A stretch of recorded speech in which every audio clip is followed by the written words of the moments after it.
Well, look, a lot of the browser wars, there was kind of a little company, kind of big company thing, and Sure. I think that's repeating itself. And I think one of the ways to think about what's happening right now is OpenAI is kind of growing up to become Google, and Google is kind of reinventing itself to be OpenAI. And then look, Microsoft and Apple and Google control the operating systems, for end user devices, and they all have AI strategies, and Amazon as well. So.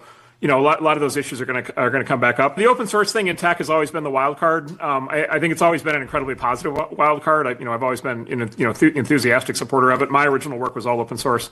I remember, like in the 1990s, there was like a furious operating system war, and there were these companies that were making huge amounts of money on server operating systems. Companies like Sun and many others. And then Linux just like commoditized that entire thing. Yeah. I think it's plausible. We'll see, but it's plausible that open source AI may just be the standard. Like and whether that derives out of DeepSeek or Llama or any of the other new things that are coming out, we'll see. But like, I think that's entirely feasible, and I think that would be obviously there are companies that would have to adjust to that if it happens. But the other side is if kind of the world had AI for free, I think that would be a pretty magical result also.